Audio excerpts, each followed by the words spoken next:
Hey, what's up YouTube? This is the Alchemic coming at you today with our Mean Streets of Gadgetzan card review. So there's a lot of cards to go through and I just want to make them really quick. So let's jump right into it. I think this video we're going to do Druid for sure, Hunter and Rogue. Druid, Hunter, and Mage, that's right. So let's start things off with the Druid cards. First, we got Mark of the Lotus. Give your minions +1/+1. I think this card, the design-wise, is less so creative because this already exists in Power of the Wild, and a lot of times Blizzard does have trouble, filling spaces. So they just kind of like rip cards, they basically rip Power of the Wild right out. But if this could make Token Druid pretty good. Token Druid does not have a real incentive to flood the board though.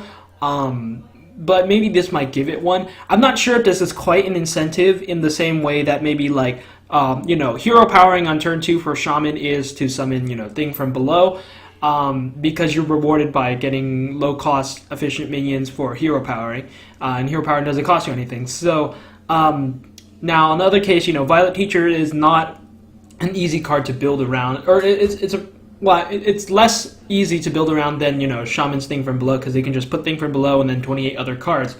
I'm not sure if this is, like I said, an incentive, but it's definitely going to be good. I think it's very cheap, and Power of the Wild is a little expensive. Power of the Wild is good with Fandral, though. That's the one incentive, I guess. So, in the case where you get, like, Raven Idol, and maybe this card's pretty cool to get, but yeah, otherwise I give it like a 7 out of 10. I'm not sure if it's all right, but I guess you get 2 Power of the Wilds. Next we get Jade Blossom, which summons a Jade Golem and gains an empty mana crystal. If you guys don't know what a Jade Golem is, the first Jade Golem that's summoned for you will be a 1/1, and then the next one that you summon will be a 2/2, and then the one after will be a 3/3, and so on and so forth. It hits 30/30. Which by then the game should be decided by the time that card slams to the board. Anyway, this is a 3 mana Wild Growth. I think definitely it does not replace Wild Growth in Jade Druid, I guess. But it is very strong because it gives you a 1/1 at least. And the opportunity to ramp all in one card, so it's pretty good. I do think you're going to be basically mulliganing for Innervate, Jade Blossom, and Wild Growth in terms of Jade decks. I think this will be played. It's be basically the early game ramp that snowballs into Jade Golems, and this is gonna be Jade Golems. I think are gonna be pretty crazy. Now, I'm kind of following what Reddit said, and a lot of people were like, oh, Jade Golems aren't going to be that strong. People were thinking, oh, Khun is going to be broken, Khun's going to be OP because it's going to, like, destroy control, but, that didn't happen. But I do think Jade Golems have the potential to swarm because, as we saw in the live stream, the Jade Golems were able to come out very quickly.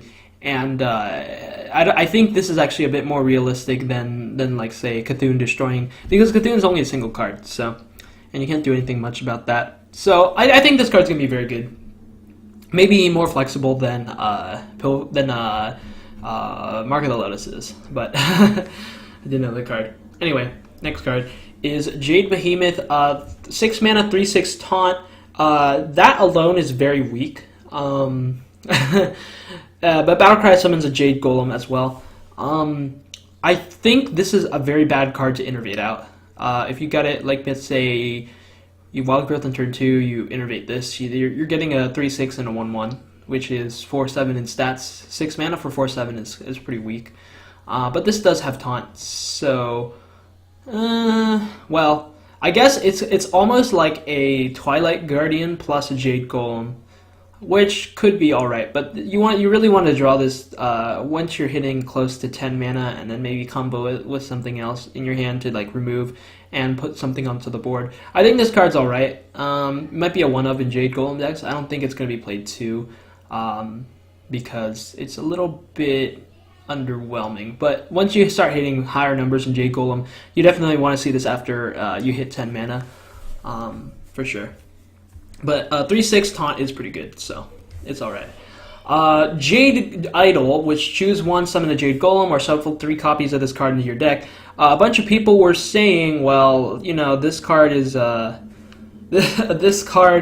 is going to destroy the meta, and other people are like, oh, this card's really bad. A lot of the Jade Golem cards, I think, and I'm citing, I think Day 9 said this, is that Jade Golems are either going to be like, you're going to rate them really, really high, or you're going to rate them really, really low. In this case, I'm going to rate them pretty high, because I think they're pretty good. I do think this is more like a 5 out of 10 type of card, because it has like potential to be good. I think Raven Idol is just still better because it's way more flexible, and Druid is about being flexible. This is less so, because 1 mana to summon a Jade Golem is literally just putting stats on the board, which isn't, I don't think that's good for the game, honestly. And like I said, I'm citing Day 9 because I actually do support what he says. But just making this game about stats is not very fun. That's what Shaman really is. And he has a really good video about it if you wanted to see that. So definitely head over there if you're interested in an idea about that. But I do think it's less so from flexibility. Cards like Power of the Wild, the effects actually work together. Wrath. So that's why Fandral was a well-designed card, because it lets you actually do things like this. But being able to just summoning a Jade Golem and then sending 3 copies of the card into your deck isn't that great. The effects don't really work together. So sure, you get to snowball the Jade Golems, but the thing is, it doesn't work together as well as Raven Idol. I think Raven Idol was really good because lets you 1 mana draw 2 cards. Wrath, let's say it's a 2 mana, deal 4 and draw a card. So the effects are more together on this card, on those cards rather than this. But I think this shies a little bit away from the Druid being flexible. So and I kind of like that in Druid though.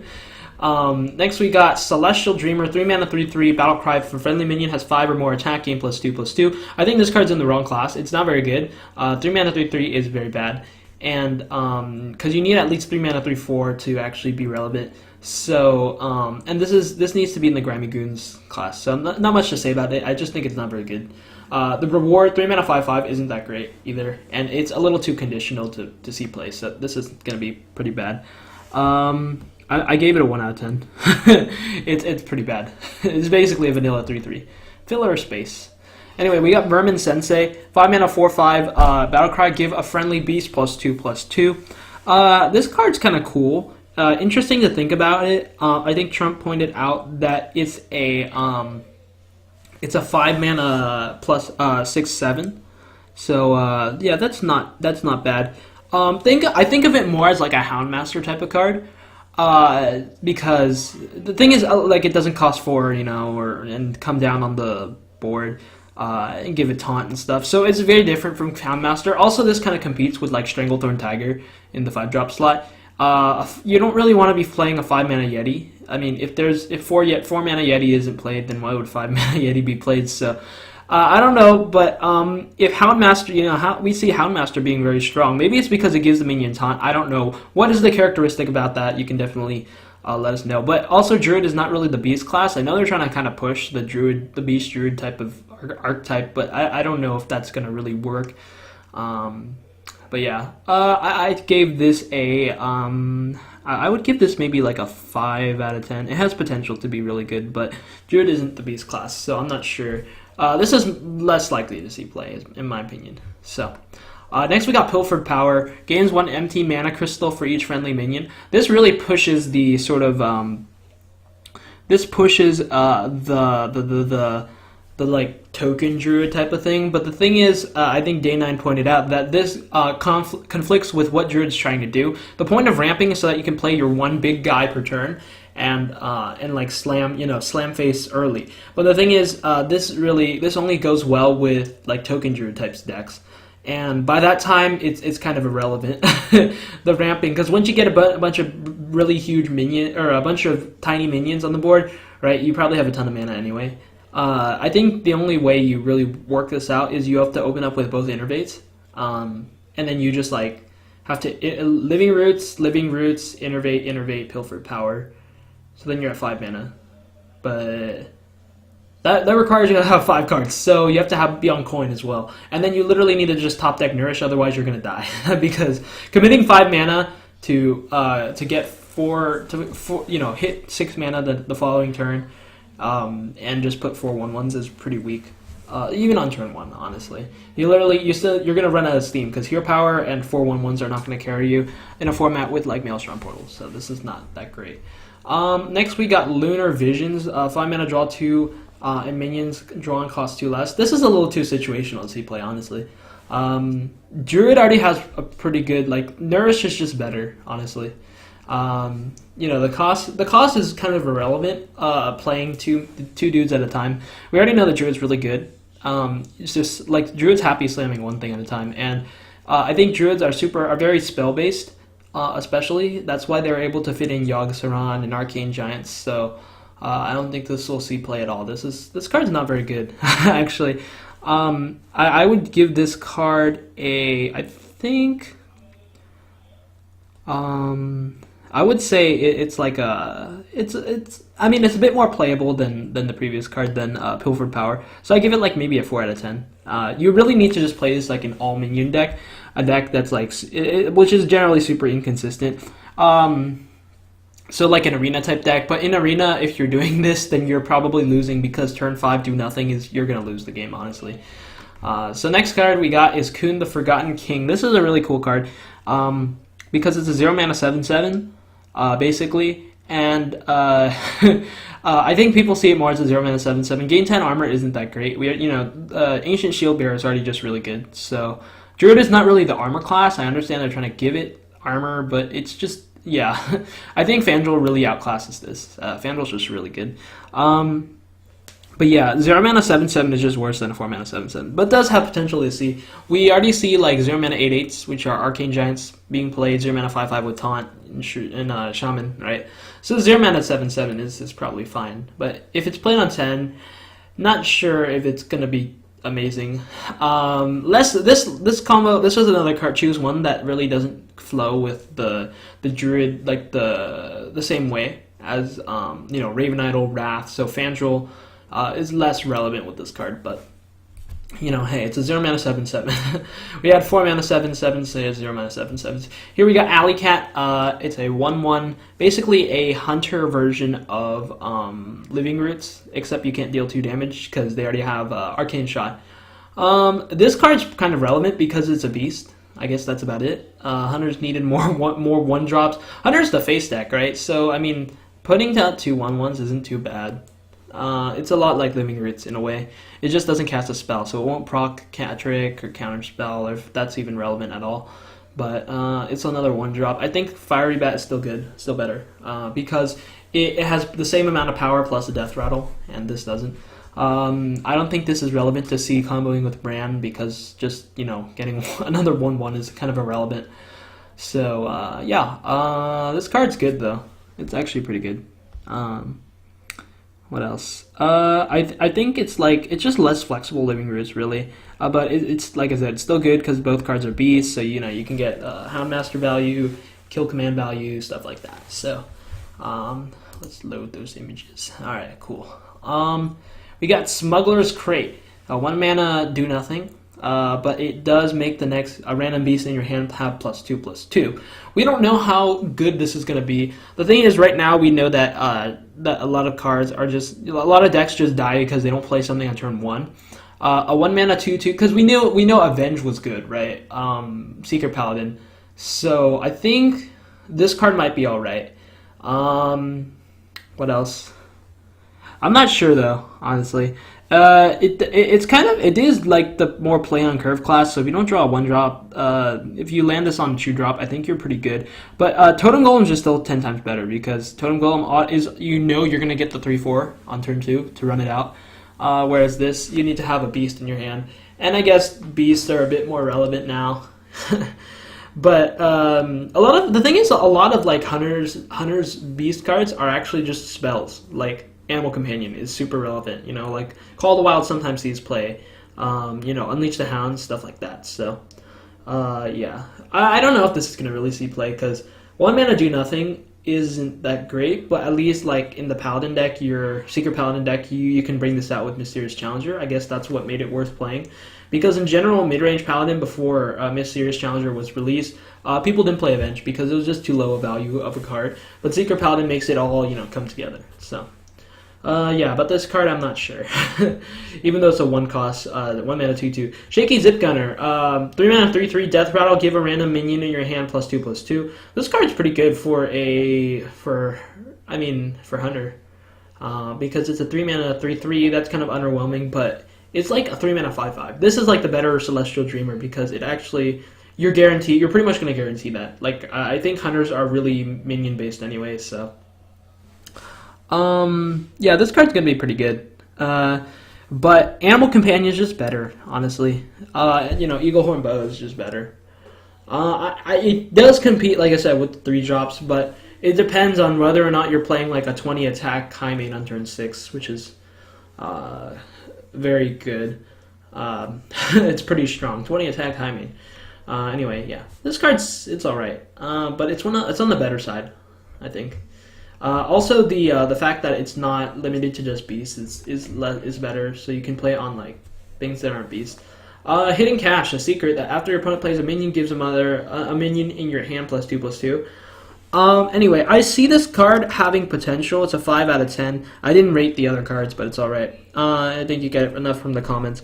I think this is really just another secret for Dr. 3 and just another thing to like test for. At least now, you're not just testing for Snipe. When you hit test for Snipe, you're testing for this card as well. Yeah, I don't think it's going to see play without the secret, without Dr. 3, without Cloaked Huntress. It also depends on whether Smugglers Run or Smuggler's Crate is good. Yeah, this card depends on that. But yeah, this is not limited to just beasts either, so I guess that's all right. But it looks like it appears to be like a pattern in buffing in 2s, like here. So I mean that seems good, I guess. The thing is, this one's a 2 mana 2/2, and like Avenge is a 1 mana 3/2. You know, Smuggler's Crate is a 1 mana 2/2, so this is much less likely to see play. I don't think it's really gonna see play. It's a cool idea, but not really. Trog Beast Rager, it's a 2 mana 3/2. Give a random beast in your hand +1/+1. This one's buffing by 1s. That's kind of interesting. 2 mana 3/2 that's not a beast I don't think is playable in Hunter. You need to make it a beast to be played.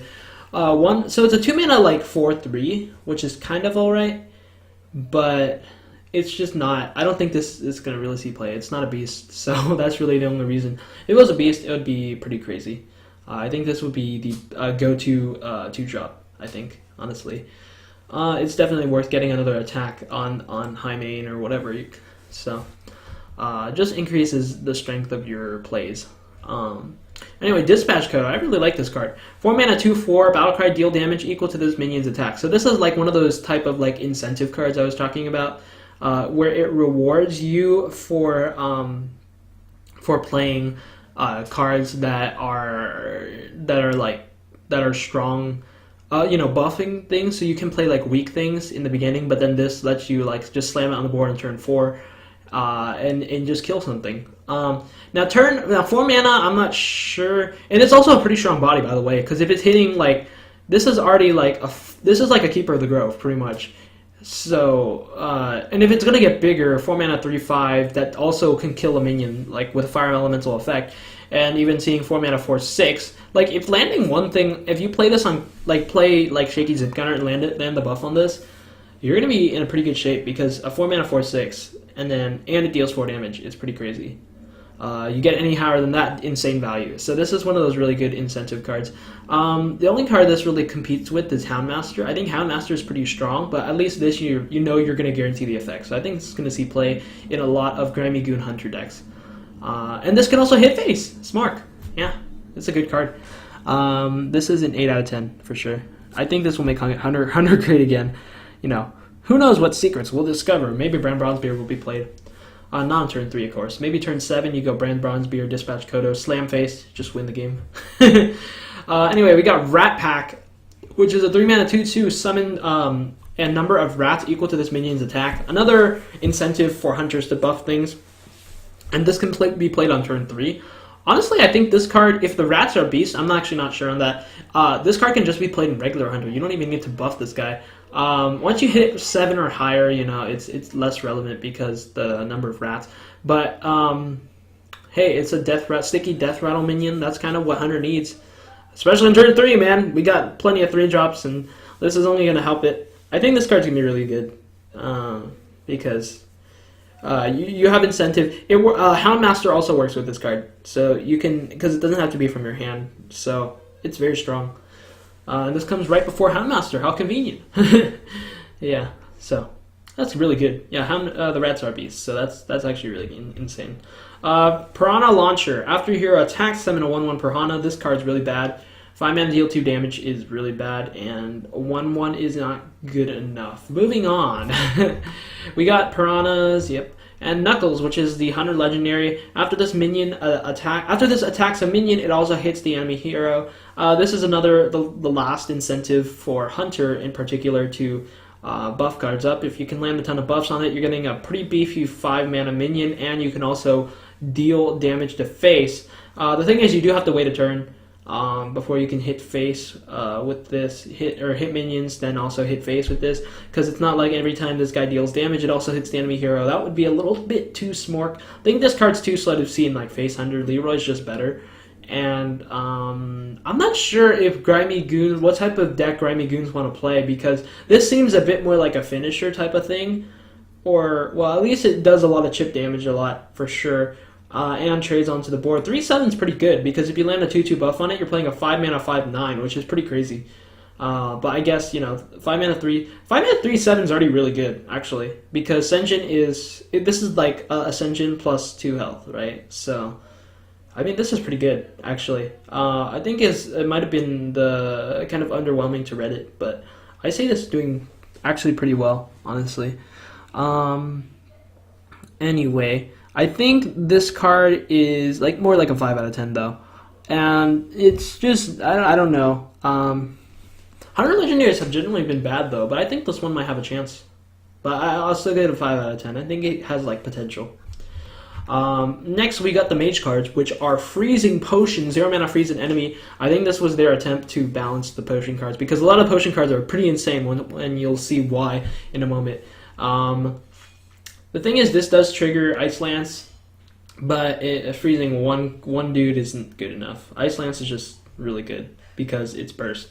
And Freeze Mage needs the consistency. This is not going to see play in Tempo Mage. 0 mana is not good enough. Cabal Lackey, 1 mana 2/1 battle cry. The next secret you play this turn costs 0. A lot of people think this effect is pretty insane, right? Because it's basically giving you a 1.5 innervates. It's giving you 3 free mana. But the thing is, a lot of the secrets you don't want to play on turn 1, other than like Ice Block. So the only way I see this seeing play is like you mulligan for this and Ice Block, and then you play this on turn 1, get Ice Block out, and then all your secret effects will trigger. So like if you have a secret, Medivh's Ballet will deal 3 damage and establish a River Crocodilus body type of thing. But that's really ideal. It's really hard to pull off.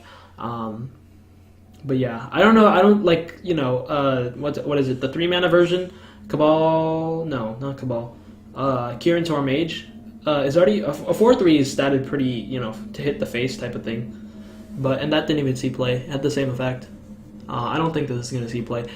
Mages don't really want a cheap thing. I mean, I guess this is not really a 1-drop, really. It's more like you want to play it later. Babbling Book is just better, so Mana Worm's just better. Tempo Mage. It's not going to bring back secrets. Cryomancer. They gave Mage a vanilla 5 mana 5/5. Okay, moving on. This card's bad. I don't see it seeing play. This is a 1 out of 10. I gave that a 1 out of 10. And then Freezing Potion's also a 1 out of 10. We got Cabal Lucky was like, it was more like a 4 out of 10. It's not very good. Potion of Polymorph, I guess they kind of got inspired after Pavel won the World Championship. Congratulations to him. He got his own card too. After opponent plays a minion, transform it into a 1/1 sheep. This is pretty easy to test for, like Mirror Entity. I think it's kind of cool idea. And it's pretty fair, because Shaman Hex is just 10 times better than Polymorph. So the thing is, because if Polymorph got reduced by 1 mana, I think Polymorph would be like one of the best cards in the game. Because it actually removes taunts too.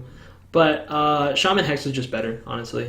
This card's cool. I like it. I think it will make Arena play a lot of fun. But it's not hard to test for this. And in Arena, you're playing a bunch of 2-drops anyway. This probably won't see played in Constructed. But yeah, like I said, in Arena, you can test for it with 2-drops. And then or just one drops, maybe even Wisp if you drafted that card. Then you're basically playing a destroy opponent's secret, a 0 mana destroy opponent's secret. So Volcanic Potion, they basically reprinted Demon Fire, except it doesn't. It actually does kill minions or kill demons. This is actually a pretty strong card. I don't know if Mage was the class to give it to, but it was the Cabal card, I guess. So maybe. But this is pretty strong. It kills totems. We saw that Warlock, control Warlocks through Demon Fire, or not Demon Fire, Demon Wrath, right? Is that right? Demon Wrath? Yeah, they threw Demon Wrath into their decks, into their Reno Jackson decks, and while that does kill totems and a lot of zoo board, or zoo face deck boards, it was just too slow because they're seeing it in a control deck. I think this is going to be good in Reno Mage for sure, because AoE you have to play like really subpar cards, and this is not one of those. This is a card that you do want to play, because if you're depends on whether you're playing like a tempo Reno deck or you're just playing a really slow control value Mage deck. So I think both of them will definitely play. It's pretty good for sure. Yeah. Anyway. It does Totem Sweeper. They're just basically reprinting cards. I gave it a 7 out of 10. It's pretty good. Anyway, we got Cabal Crystal Runner. 0 mana 5/5s for everyone. Cost 2 less for each secret you played this game. I don't think Secret Mage is going to be a thing. That's really it. And I think I forget who was saying, but they don't want... decks like this don't want 0 mana 5/5s, because the point of Mage is to I guess Tempo Mage is to snowball the opponent. And secret decks, we don't know if they're going to be really like a type of if they're going to be a control deck or mid-range deck, a play on curve type of deck. And play on curve is what 0 mana 5/5s are good in. Control does not care what the cost of a card is, because you just play it the next turn. You just stall, because control decks are supposed to outlast the opponent, and that's what they do well. And this doesn't really help with that. It doesn't have taunt either. Disgusting. Literally unplayable. Reddit 2016. Alright. We got mayanic Soulcaster. Battlecry, 3 mana 3/4. Choose a friendly minion. Shuffle a copy into your deck. I think this card opens up a lot of combos for sure. Trolling videos type of thing. The only problem, I forget who mentioned this on Reddit, is that when you play a 2-drop, right? This is a 3 mana 3/4. Sure, it's alright. It's good in Arena. But when you play a 2-drop, you don't want to be sending 2-cost minions back into your deck, because you're only going to gain more mana from there, and your minions should just be getting bigger. You want to kill your opponent. So I'm not sure if the effect is cool, but it's not competitive. It'll be in some gimmicky Brand Bronzebeard type of decks, I think. Anyway, we got Greater Arcane Missile, 7 mana, shoots 3 missiles at random enemies that deal 3 damage each. It's like basically Arcane Missiles, but they deal 3 damage, and they cost 6 more. And this is bad because, Avenging Wrath is bad, so I don't see this card being any better. Yeah, so pretty easy. Last card, which is the Mage Legendary, is Inkmaster Salia. Battlecry, if your deck has no duplicates, the next spell you cast this turn costs 0. This is a very cool effect for sure. 7 mana 5/5 is nothing to laugh at. And whatever effect is like a 7 mana, it costs 2 cards, but it gets to cast whatever spell, so you can Pyroblast on turn 7, Will this see play in Freeze Mage? Unlikely, I think. Value, Reno Mage, well, obviously not in Freeze Mage, because Freeze Mage is just, they already have enough burst anyway. I think Value Reno Mage is good. And this will be a very cool card. Free spells now. Cho'Gall kind of tested that out. I guess they don't really have good spells, because Twisting Nether just kills Cho'Gall, and you take 7 damage. So you might as well just be playing, Twisting Nether, and the rest of the cards aren't just not good. I think this card would be really cool, because Mage has a ton of spells that they like to cast. I'm not sure. I think people will want a guy like Land, Emperor Thorsan on this and a bunch of other spells, so that you can actually just kill your opponent, so that you can be like Inkmaster, Pyroblast, then cast like Fireball, Frostbolt, Ice Lance type of thing. Fireball, Frostbolt, Pyroblast all in one turn, 20 damage is pretty good. Or 19? 19. Yeah, that's 19 damage. But yeah, this was definitely, I think, in the Reno deck we'll see play. It's really cool design, and I like this idea of pushing like Mage to Reno Jackson decks, because Reno Mage has already been seeing kind of cool ideas, and I think this card might actually push it over the top. So that's going to be it for this part of the video. Be sure to stay tuned for the next ones, and they will be coming out soon. Happy Gadgetzan to all of you, and I hope you guys have a good day. Thank you guys for watching. Like, comment, and subscribe, and let's check out the next cards. Thank you for watching.